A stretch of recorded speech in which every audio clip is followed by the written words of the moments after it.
live. I'll write it and we'll do it live. Thing sucks. Don't you know, pump it up. You got to pump it up. What happens if we went up, huh? Know, pump it up. You got to pump it up. Don't you know, pump it up. You got to pump it up. Don't you know, pump it up. You got to pump it up. Don't you know, pump it up. You got to pump it up. Don't you know, pump it up. You got to pump it up. Don't you know, pump it up. You got to pump it up. Don't you know, pump it up. You got to pump it up. Don't you know, pump it up. You got to pump it up. Don't you know, pump it up. You got to pump it up. Don't you know, pump it up. That song just it hits different after after a loss. Yeah, I don't really know if you can really pump it up tonight, man.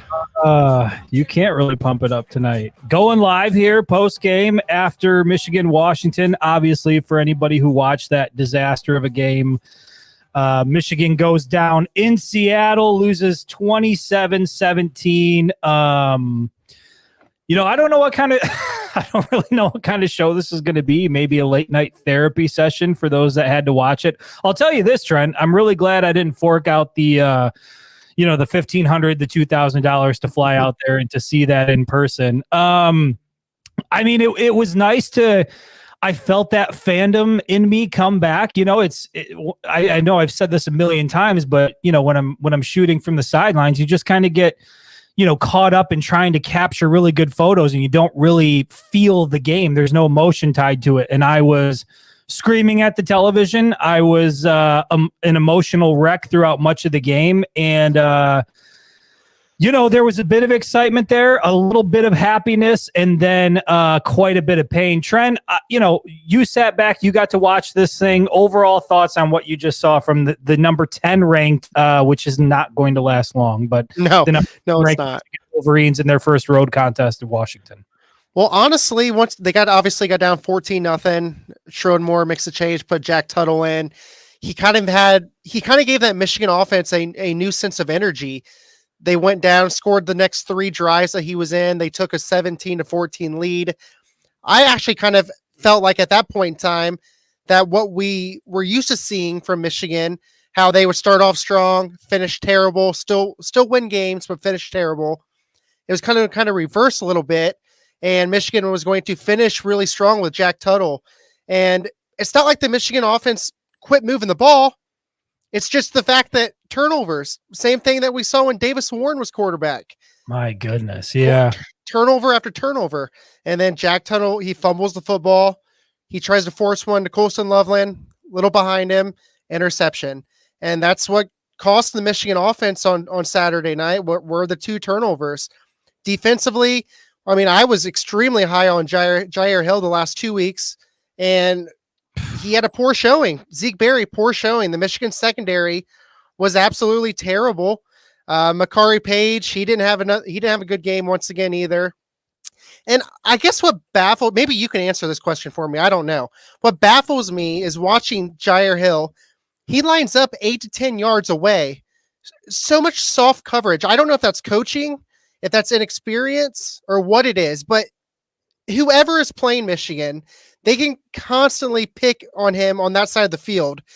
We saw it tonight. Multiple short slant routes, goes for 8, 9, 10 yards every single time. And he was picked on once again. And I think that the Michigan defense, the secondary, really, it's not even close to being what Michigan has had the last couple of years. That's for sure. No, it's crazy. And it became apparent pretty early on that they were going to pick on Jair Hill. He gave up the deep pass early. He seems to be out of position a lot throughout the evening. And you're right. It seemed like he was making progress and he was getting better week by week. But man, he was out of position a lot tonight. You're right. He's 10, 15 yards off the wide receiver. And there's so much cushion there that, for as many questions as we thought we were going to have about the Michigan offense, and as it turns out we did have about the Michigan offense, I didn't think I'd be sitting here after week 6 saying this defense is a liability. The secondary is a liability. Even Will Johnson down the stretch got the costly pass interference penalty, and he was actually burned earlier in the game, right? I think he was, I can't remember which wide receiver he was behind, but if Rodgers connects on that ball, that's a touchdown on Will Johnson, and then Will Johnson gives up the PI call as of late. Zeke Berry didn't have a good game.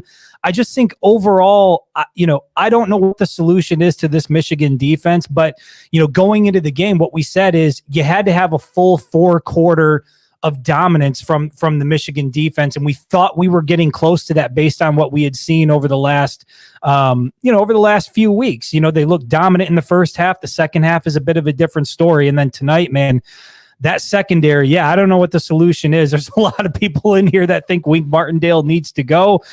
He's definitely on the hot seat. It's clear that there's just an issue, and I think that they're too talented when you look at who they have from a personnel standpoint. I mean, dude, they gave up well over 300 yards through the air. This is one of the worst pass defenses in the country. Never thought we'd be saying that halfway through the season, that Michigan defensively, they are a liability in the pass game. And when you look at the schedule, when you look at what's to come, and you look at teams like Oregon, and in particular Ohio State, which we know Ohio State can pass the ball. It's one of the things they do best. I just think that if what we saw tonight continues, and there's no indication that it's not going to continue, this Michigan football team is going to stumble a few times down the stretch here. So, Jair Hill, certainly an issue. And then you touched on it. Jack Tuttle comes into the game, gives Michigan a spark. It looks like, we're even talking about like, holy shit, Michigan has found their QB1. They've got their guy. And for a minute there, it's crazy because it wasn't like Jack Tuttle was lighting it up. It wasn't like he was electric. It wasn't like you were getting an elite performance out of him. What you were seeing from Jack Tuttle was just, okay, Michigan can pass the ball now. They can move the ball down the field through the air. But then, the two costly turnovers, the fumble, the interception, that really hurt Michigan down the stretch. And, when you look at a game like this, for as close as it was, the two turnovers hurt. But, dude, that slip and fall by Donovan Edwards, where he had that massive hole ahead. I mean, he was probably, I don't know how far they had to go. Was it 60, 70 yards to the end zone? But I didn't see anybody on the other side of that hole. And if Donovan Edwards can keep his footing, he's probably on his way to the end zone for a second long touchdown of the night. But, it doesn't turn out that way. Michigan ends up taking its second loss of the season. And now you're left wondering, how do you salvage a season like this, Trent? I mean, based on what you saw tonight, now Michigan has 2 losses. We know what the deal is here. Probably Big Ten conference championship. That's off the table for sure. Looking at college football playoff, that seems like it's going to be a long shot at this point. How do you salvage this season from here? Defensively, I don't know, because it's the same questions that we have every single week with them. I think the front, they are getting pressure. They're doing their job. Linebackers, honestly, they've been a big concern. I know Ernest Hausman had his interception tonight, but linebackers have been an area of concern all season. Secondary is even worse.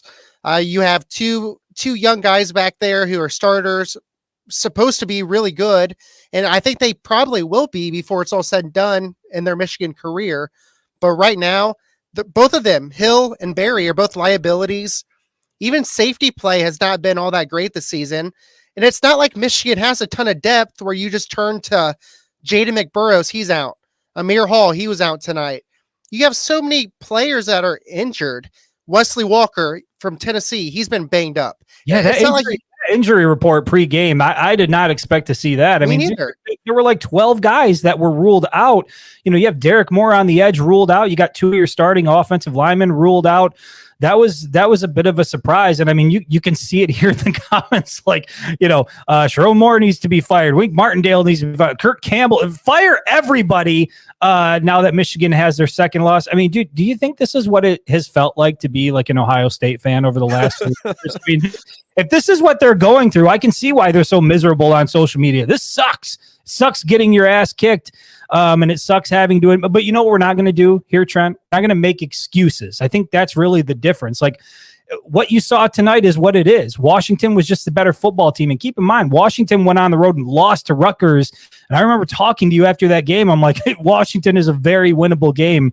And then, they showed up, and obviously the environment played a big role. And then early on, Michigan sputtering out. Dude, the passing attack through the air with Alex Orji, I mean, we have spent a lot of time on this show, and in particular, and I know myself in particular, trying to see the benefit of the doubt, give him the benefit of the doubt and think that it could work out. But to me, early on, it became pretty clear that Alex Orji is not the guy for this offense. As much as I hate to say it, I think he's great with his legs, and I think he provides a nice change-up pitch, which is how a lot of people have referred to him as like a guy you bring it in to switch it up. And that's who he's been in his career at the University of Michigan. But even with the turnovers with Jack Tuttle, Trent, do you think that this is what it's going to be now that Jack Tuttle is the starting quarterback, putting the turnovers aside? Do you think that's how we see this thing play out the rest of the year? Yeah, I think you gotta stick with Jack Tuttle. I know that he had those 2 turnovers. But at the same time, you can't go in turning the ball over 2 times a game either and be the starting quarterback in Michigan. That's why Davis Warren isn't out there. So yeah, Davis Warren's a better passer than Alex Orji, but he got benched because he threw 2 or 3 interceptions a game.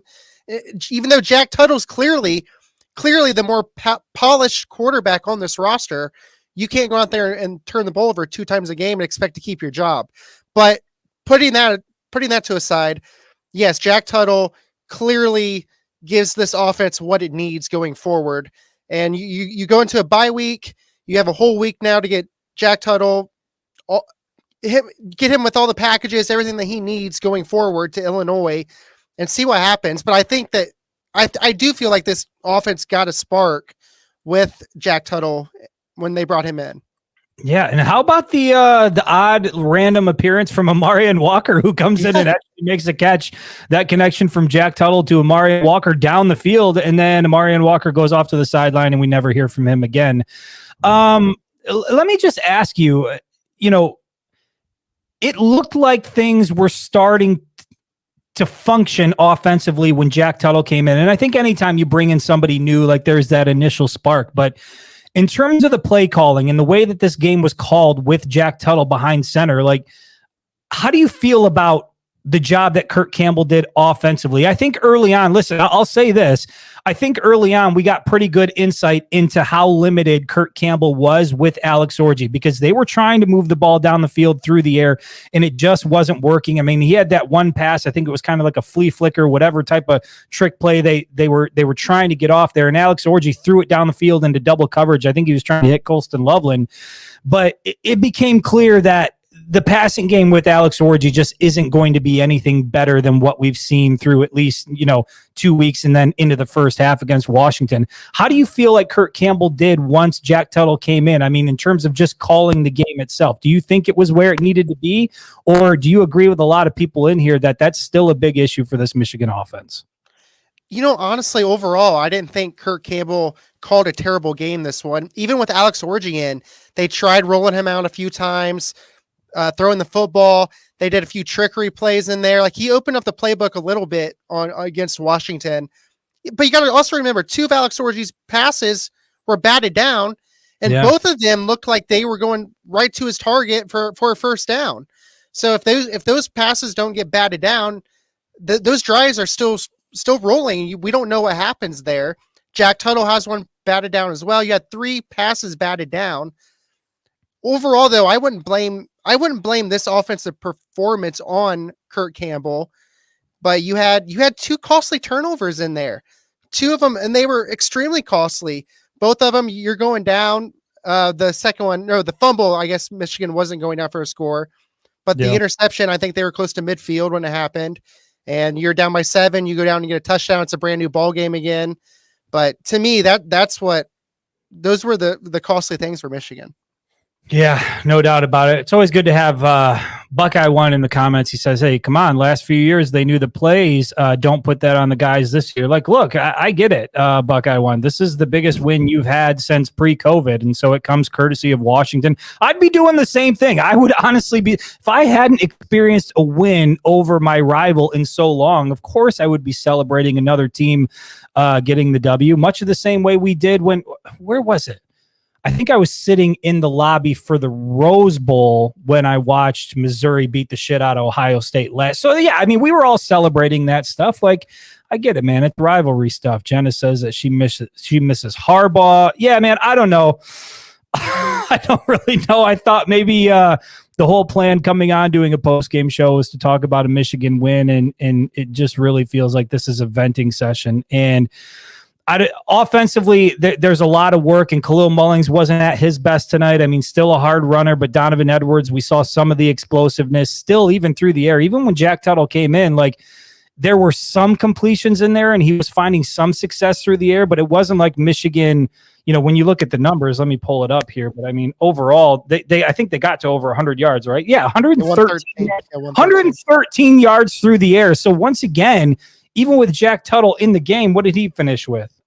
98 yards. So Jack Tuttle under 100 yards. I mean, he had plenty of reps. He was 10 of 18, so barely over 50%. He had the touchdown, he had the interception, and he had the fumble. So 2 turnovers. So for as much as we were excited about the switch with Jack Tuttle, I mean, when you look at the numbers and the end result, 10 of 18 for 98 yards, 1 touchdown and 2 turnovers, not a great performance. Now, do you give a guy like that the benefit of the doubt because he sat for half of a season and he had to come in on the road in a raucous environment and try to rally the troops? Or do you think he should be held to the same standard as a Davis Warren and an Alex Orji?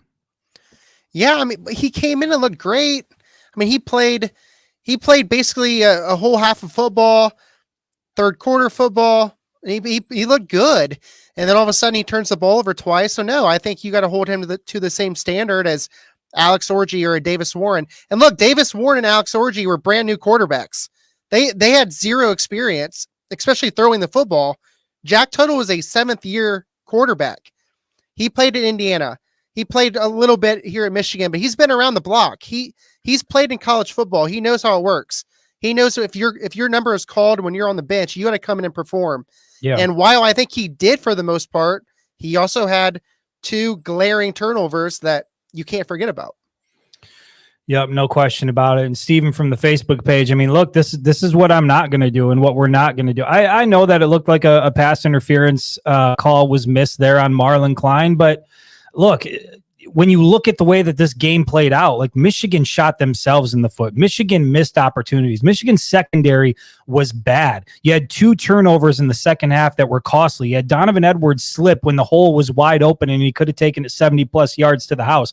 Those are the things that cost Michigan the game. It's, if Michigan gets that flag on the PI call, like, does it really change the outcome? I'm not really sure, but I'm not going to go that route. I'm not going to do the USC thing, the Minnesota thing, the Ohio State thing, the drum that they've been beating for years, where it's like, let's blame everybody else except for what we saw on the field from our team. Like, the reality was, tonight, Michigan did not play well enough to win that game. And when you look at the stats, again, this defense gave up well over 300 yards through the air. This has become a common theme. And, I don't know what the answer is with Jair Hill, but it's not like he's the only issue. Like I said earlier, Will Johnson got burned a couple of times and would have given up a touchdown had the ball been on the mark. And then he gets the costly PI call down the stretch. Like, overall, this secondary, I mean, damn, dude, you are missing guys like Rod Moore, and Makari Page hasn't played all that great. Zeke Berry, who's looked all right in the early part of the season, he's struggled as of late, and so it is very hit or miss in this Michigan secondary. And I think it goes back to, you're talking about Wink Martindale and his love for bringing pressure.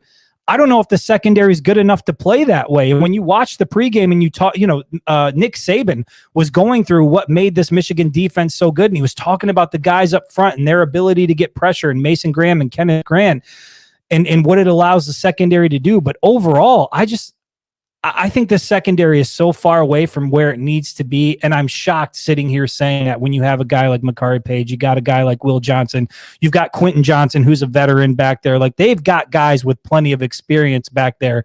And for some odd reason, man, they just can't get it figured out. Once again, well over 300 yards through the air against Washington. Yeah, now honestly, I think I know why they went out and tried to get 4 guys from the transfer portal to fill in at secondary. But the problem is Jaden Mangum, Michigan State transfer. He's been injured all season. Right. Where are any of these transfer guys? Yeah. Where the hell's the dude from UNLV? Where's Ricky Johnson? He just doesn't play. He doesn't play. He's not high on the depth chart. Wesley Walker's been injured all season long. Amir Hall's now injured. Again, going back to depth, like I see people saying on here that they need a bench Hill. Who are you putting in? Who are you putting in to play for him? Because everybody's injured. Either everybody is injured or you're talking about a third or fourth guy on the depth chart. McBurrow's injured. Amir Hall injured. Like everyone's just hurt. And the depth chart it's just not there. It's a good thing we went out and got 4 guys from the portal that never play. That's been super, super helpful. Jose from the YouTube page, he says, this loss is 100% on Sharon. If Tuttle was healthy, there's no effing way that Orgy should have started. Spotting Washington 14 points completely changes the game. That's an interesting talking point here. What do you think about that? This idea that Sharon Moore made a mistake and that, if clearly Tuttle was healthy enough to play in this game because he did play in the game, do you think Sharon Moore made a mistake by not starting him? I know hindsight, you can say that, but I'm also not going to go down that road because I'm not certain that Jack Tuttle's the answer for this quarterback room. Fair. I think if Jack Tuttle goes down against Illinois and throws 2 or 3 interceptions, then what? Then was it Sharon Moore's fault for benching Alex Orji after going 2-0? Like, there's always going to be a new narrative going on if the quarterback play isn't good. The fans are always going to want the backup quarterback. I realize Jack Tuttle's a 7th-year guy, and what he showed tonight, like, why wasn't this guy starting? Was he actually really, really hurt, or what was going on there? But again, if Tuttle goes out and plays poorly, then it's going to be, why did he bench Alex Orji? Or it's going to be, why isn't Jaden Davis starting? Why isn't Jaden Denegal getting any looks? It's always going to be that next guy up. Well, if you listen to what they said carefully in the broadcast, I mean, apparently Sharon Moore, and I didn't hear it, but the reporting was that Sharon Moore said he knew that Jack Tuttle has been good to go for a couple of weeks now. Yep. And so, I don't know what the line of thing, but to answer Jose's question, I don't think you can start Jack Tuttle in this game. I think you have to give Alex Orji the opportunity. He's been the guy over the last 2 games, and even though it hasn't looked phenomenal through the air, Michigan has gone 2-0, and Alex Orji has taken care of the ball. And so I think if you decide to pull him on the road, I think that just sends a bad message to the team overall. I think same as with what you had to do with Davis Warren, right? You knew he was struggling, but you had to give the guy like a legitimate shot. And I think that Sharon Moore did that with Davis Warren. And by the time he got pulled, there was no question whether or not it was time to pull Davis Warren. And I think the same can be said for Alex Orji. Like, nobody can look at the opportunities Alex Orji has had through the last 2 games plus, a quarter and a half or however long it was, and say that Alex Orji wasn't given a legitimate opportunity to try to move the ball through the air and be the starting quarterback for this team. But it just became clear, man, that it's not going to happen. Like, it's not going to look much better than what it had. And I think Sharon Moore had to make the change to Jack Tuttle. And so you're right, Trent. That's going to be interesting because they have the bye week now. And I think, you have the opportunity to go in and try to polish some things up. But if you're Jack Tuttle, you can't turn the damn ball over. Like, you just can't do that. And the fumble and the interception, it was a little bit behind. And I'll give him, I'm not as hard on him for the interception because I think overall it wasn't like a terrible throw. Like, sometimes people are just going to make a good play on the ball. And I think that the defensive back made a great play on the ball. But that fumble, like, if you're going to take off and you're going to run with it and carry it, you got to hold on to the damn ball. Like, that's 100% on you. And so those mistakes just can't happen. But I also don't think you can continue to shuffle quarterbacks for the remainder of the year. If you're going to continue to do that, you might as well just go to Jaden Davis, the true freshman, regardless of whatever promise you made to his parents. Just go to the true freshman and ride it out and just chalk it up to growing pains and let him get the remainder of the reps this year. But, if you're not going to do that, I think Jack Tuttle at the very least has proven that he's competent enough to throw the ball down the field, and that it was the most I've seen Michigan look like they had an actual passing attack all year. And so I think there's no reason to go away from that. And if you can continue to get solid performances from Donovan Edwards and Khalil Mullings, I just think that's where you have to go. So I don't know, man. I don't know what this season looks like from here on out. To me, I think it's all about beating Ohio State now. Like, I'm not even thinking about the Big Ten championship. I said this earlier. That's off the table. College football playoff, most likely off the table. I mean, Michigan they'd have to win out. They would have to win out to go to the CFP. In order to for sure get in, they'd have to win out. You talk about winning one loss, and then it's a matter of what happens elsewhere in the conference. But I mean, you look at Oregon, I think, seems pretty highly unlikely that Michigan could win that game playing this way, even though it is going to be in Ann Arbor. And then you got to go on the road and play Ohio State. And look, I know it was 7-0 at the half against Iowa, who also has a terrible offense, clearly, but Ohio State is a very dangerous team. They've got a lot of firepower offensively, particularly through the air, and that seems to be the one area that Michigan struggles with most. There was a point earlier in the season where I thought, I cannot wait for that matchup between Jeremiah Smith and Will Johnson. I can wait for it now. I'm not. Yeah. I'm not exactly sure it's going to go the way we want it to go. So I don't know, man. I don't know where to go from here. I'm looking for questions. I'm looking for comments. It's just a lot of people venting, calling for heads. Let's see here. They were slipping all game. Yeah, I mean, that's part of it. That was weird. Like Dono slipped on that when he had that hole. Jair Hill slipped multiple times tonight. Jack Tuttle looked like he slipped once. Like I don't understand why Michigan was having so much trouble with the turf. Yeah, Michigan. Well, I don't know about this. Michigan will miss a bowl game. I don't think that's the case. Michigan's going to go to a bowl game, but I mean, shit. Once again, Indiana looking. I mean, if they don't, it's going to be a very difficult conversation. I was getting some texts during the game. A lot of people. This game brought out a lot of frustration with Jim Harbaugh. Did you have any of those thoughts as you were watching this? Did your mind ever go to Jim Harbaugh and think, damn it, Harbaugh really screwed this team. He really left us high and dry. Did your mind ever go there? No, I'm kind of over that. I'm not even thinking about what Jim Harbaugh did or didn't do to the 2024 Michigan Wolverines. Yeah, me either. Todd, Trent's right there with you. He's been beating this drum all year. Evan Link at the beginning of the season, it was a surprise to hear that he was in the starting lineup. That we found that out maybe like 2 days before the season kicked off, and then thought, man, this guy must be performing really well. I'm not so sure how much of that was Evan Link performing well versus Jeffrey Percy and Andrew Gentry just not being ready. And Trent, I mean, did you see more of that from Evan Link tonight, especially from that right side of the offensive line? Especially when Alex Orji was in. I think it was 2 times when you saw Link's man beat him right off the snap, and then Alex Orji doesn't even have a chance. And I just don't know. I think it must speak to Gentry and the other guys, but Michigan continues to cycle through their centers. Obviously, Dom Gadice was hurt tonight, but you see him and Crippen rotate in and out. Yet nothing happens with that right tackle spot. It is just growing pain after growing pains with Evan Link. And I get that he's their young guy. He's probably what they view as the future of the team. But I'm sure they view Jaden Davis as the future of the team too. And if he's not playing for whatever reason, I think you gotta give somebody else a shot there at right tackle if these issues continue to happen. And they've happened for 6 weeks now. Well, here you go. Corey Wright from the Facebook page. He says, why waste the rest of the season on Tuttle when you can develop Jaden Davis? Look, a few weeks ago, 3 or 4 weeks ago, if I had seen a comment like that, I would have pushed back significantly on it. But I think after tonight, I'm in that boat. I just don't think that, and you've talked about it, Trent, that we don't think Jaden Davis is at the point where he's developed enough to really come out and make an impact. And I do think it sends a bad message to your team if you're putting out a true freshman out there and you're basically throwing in the towel and saying, okay, we're not going to achieve our goals this season. So we're going to develop and we're going to plan for next year. Like that sends a really terrible message to the guys who came back to play this year. The season isn't over, but I mean, what do you think about this? Like, do you think that it is a waste to continue on with Jack Tuttle and try to salvage this season? Or if you were calling the shots, I mean, would you go to the true freshman and say, all right, we're going to see what you can do now, but this is really about planning for 2025 and making sure you're ready to go then? No, not yet. I mean, I understand that Michigan is 4-2, and it doesn't seem likely that they will beat Oregon or Ohio State, but to them, you obviously got to prepare like you're going to beat Oregon, Ohio State, and Illinois and Indiana, and so on and so forth. And you got to put the guy out there that you think is going to give you the best shot. And I would think that's probably Jack Tuttle right now.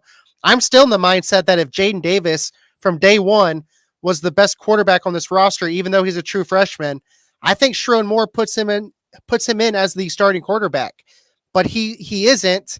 And whether that's what everyone believes or not, if he's guaranteed a red shirt or whatever, I still think if he is head and shoulders your best option, he's your starter. And right now, I think that Michigan still has to prepare like they're going to win every game here on out and go with Jack Tuttle. Yeah, I mean that's the reality of it. Like I said, I think going to a Jaden Davis, I think that sends the signal that you're, not necessarily that you're throwing in the towel, but that you're really starting to try to prepare for the next year. And I just think it sends a terrible message to the veterans that are on the team. Now, look at these two comments right here. This is great. Right back to back. You've got Cynthia from the Facebook page who says, geez, the sky is not falling and the world is not ending. Spoiled, rotten Michigan fans, just suck it up and support your team. And then right after that, we've got, hate to say it, back to being relevant from the Facebook page. Look, I mean, isn't there a happy medium between those two things? Like, I think it's a little bit too early for that, George, but also Cynthia, I mean, that's what the cheer team is for. Like, there are people out there that is their job, is to cheer on the Michigan Wolverines. And I think, look, we're all fans of the football program, but I think it's also fair to just sit back, and when things aren't working, it's okay to acknowledge it and to discuss it and maybe talk about how things could potentially get better. I don't know that the job is just to sit back and suck it up and support the team. I think that there's very real issues with this team. And I think that, anybody on staff will acknowledge it. There's no way you could sit back and watch that performance and just be like, man, I'm just going to support him anyway. Like, everything's all good. It's not all good. The secondary is an issue, still an issue at quarterback. There are just a lot of inconsistencies with this team. And we know how fast the world of college football can change. Keep in mind, these two teams 9 months ago were playing for a national championship. Washington has 2 losses on the season, and prior to this was borderline irrelevant. Michigan now with their second loss through 6 weeks, playoff off the table, conference championship pretty much off the, like, all those things are off the table now. You go 1, 2, 3 seasons like this and things can look a lot different. And so is the sky falling right now? No, but there absolutely need to be some improvements. And I think there's some real question marks about the personnel on the field and the coaching staff. And don't really want to single out any particular players, even though we've done it. But you talk about a guy like Evan Link, and you talk about Jair Hill, and I mean, hell, you talk about Will Johnson and the job he's doing. Like, they just need to get better in a lot of different areas. Jack Tuttle, Alex Orji, I can't really point to one specific area and say that's working exactly like it should. Like, do you have an area like kicker? Dominic Zwad has been incredible, right? Like, he is Michigan's MVP to this point. But in terms of the offense and the defense, Trent, I know we were feeling that way about Khalil Mullings, and he had an okay performance tonight. Let me pull up his exact numbers. I know Donovan Edwards led the way in rushing. Khalil Mullings had 49. 14 carries, 49 yards, 3.5 yards per carry. I mean, Donovan Edwards, much better performance. 14 carries for Edwards, 14 for Mullings. Edwards had 95 yards, averaged 6.8 per carry, and obviously had the long touchdown. Is there one area on this team, offensively or defensively, through 6 weeks that you can point to and say that's working the way it should? Offensively, overall, I think the run game has been fine. I know Texas, they struggled, but they also got down big early and they had to resort to passing. But I think you got Khalil Mullings and Donovan Edwards. I think you have a very, very strong 1-2 punch there. But that's where Michigan, this game, they kind of went away from the run. But you just got to keep pounding that rock. Obviously, tonight it was Donovan Edwards who was hot. The last 3 weeks, it's been Khalil Mullings. And I think they have a good shift there. Defensively, even though they started off poorly, I feel like the front four has been solid the last few weeks. They sacked Will Rogers, I think, 4 times tonight. They got pressure on their own, too. Ironically, which I thought was weird, when Wink actually blitzed, they didn't get home very often. But when they just rushed 4, they could create and generate the pressure that was needed and to disrupt Will Rogers throwing the football. Yeah. Yeah, man, a lot of... of course they're going to rush the field. They beat the number 10 Michigan Wolverines. Washington's unranked. It was a rematch of the national first signature win in the Big Ten. I mean, look, here's what I found really interesting about it is that, not only did these two teams play in the national championship game 9 months ago, but Washington was in a very similar boat as Michigan. When you talk about how much talent they lost to the NFL draft, you have to replace a head coach who was very successful there. Washington was going through all of the same growing pains and transition pains that Michigan was going through during this offseason. And when you look at the way that Washington offense operated, it just goes to show that personnel means a lot, right? And if you can find the right quarterback, if you can have a gamer at that position, like you can make a lot of things happen. And so I'm not surprised that they rushed the field. I mean, that was a big win for their program to get things back on track. That was a signature win for Jed Fish at Washington. And who knows what it's going to do for the remainder of the season, but that's, definitely not surprised to see the fans rushing the field there. No, yeah. I mean, they moved to a new conference. They lost to Michigan last year in the Natty. It was a huge win for this program, and the fans are going to react to it. Yeah, no doubt. Still going through some of these comments here. I just want to make sure I don't miss any questions. I mean, look, it's crazy how much of this there is in the comment section. He says, Sherrone Moore is not the guy. I don't see how we have a 5-star freshman sitting on the bench. We are 4-2 now. Let the freshman get reps. This coaching staff is dogs, running the ball out of the shotgun on 4th and 1. Moore is not a head coach. Do you think the criticism of this coaching staff, and in particular Sherrone Moore, is fair? I mean, look, we all love Sherrone Moore. We all think he's a great guy. We all wanted him to be the guy when he took over the job. Like, do you think it's fair at this point that he's starting to face some criticism? And if so, what criticism do you think is valid? Like, where do you think he's coming up so short so far as a head coach through 6 weeks? Yeah, I think so, because at the end of the day, you are coaching at the University of Michigan. They've won 3 straight Big Tens, beat Ohio State 3 straight years. You made it to 3 straight college football playoffs and won the national championship last season. I understand that Michigan lost a lot of talent from last year, but so does Alabama. Yeah. Who lost tonight. I know. Probably about. So does Ohio State. That's how crazy it is. Last weekend, we were talking about how Alabama and Georgia look like they're playing football on a different planet, and then Alabama goes out and loses to Vanderbilt today. So it's college football. It's college football. That's what makes it great. And we have all been very spoiled, to Cynthia's point. Yes, we are spoiled Michigan fans. We haven't really had to feel this the last 3 years. It was inevitable that a season like this was going to come. But I think that if you lose, like, losing a football game is one thing, and that's going to happen in the game of football. And folks down in Columbus know that all too well. Like, you are going to lose football games. It's going to happen. You're not going to run college football forever. The folks down in Tuscaloosa, they know that all too well today. But I think what you want to see is, are your guys performing well? Do they look competent on both sides of the ball? Is there some consistency? Are you playing complementary football? And I think when you just watch this football team, there's too many, like, what the hell moments. Like, how is this happening? I just don't understand how these things can happen. And Eric from the Facebook page, I put it up on the screen here. This is a perfect example. Like, I think I mentioned it early in the show. Where is Amarion Walker, and why is he not more of a part of this offense? He is one of the tallest wide receivers. He looks like he's athletic enough to make a play. He came in for one play. It was a connection from Jack Tuttle to Walker, and it looked great. And then they trotted him right back off the field, and we never saw him again. So, like, did he say something about somebody's mother? Is there some sort of, like, internal issue going on? I don't know what it is. Trent, why do you think we're not seeing this guy playing more of a role in the offense, given that he is a big athletic target? I mean, he came back from Ole Miss for a reason, right? Well, it's clearly not because Michigan is just loaded at wide receiver. I mean, they need that big-bodied threat that they can throw the ball to. Tonight, when they connected on that 22-yard pass, I was like, Amarion Walker, like, what's he doing in the game? My wife looks at me and she's like, what are you talking about? I'm like, this dude doesn't play. He came back to Michigan. They hyped him up and they gave him the number 1 jersey, and he was supposed to, the way the coaches were talking, he was going to play a lot, and the dude just doesn't play.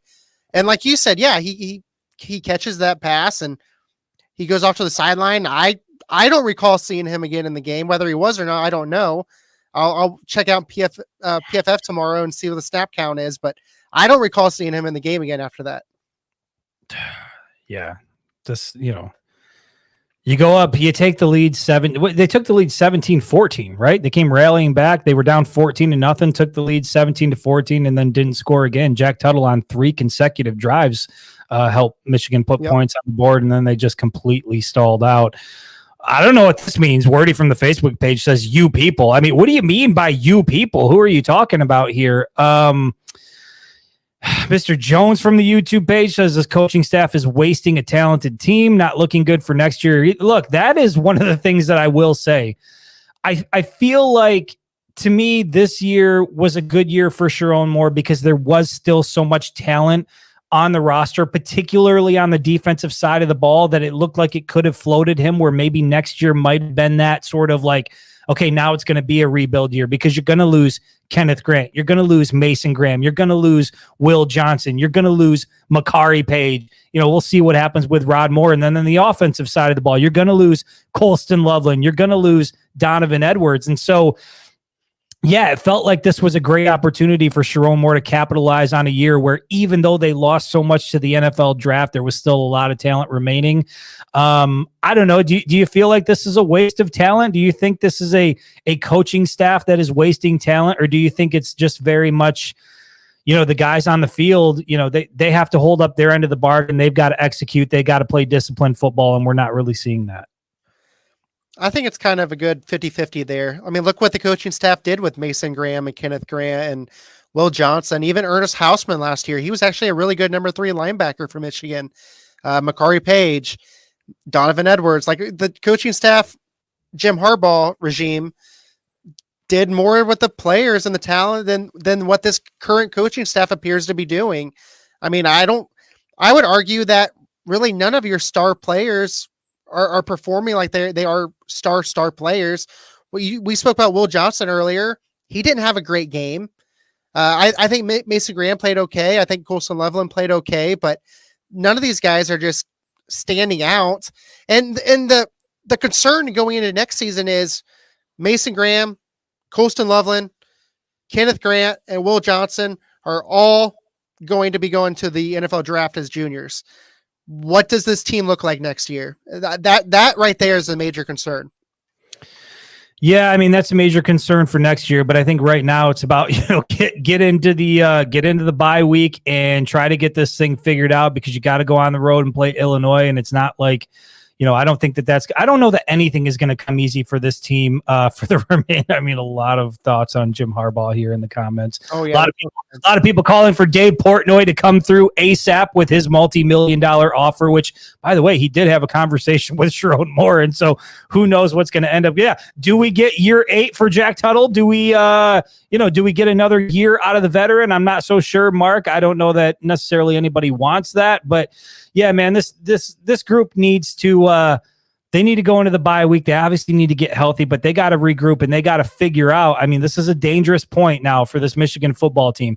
You got a lot of veterans here, a lot of guys who have played a lot of football, and a handful of guys who are expected to go very high in the NFL draft.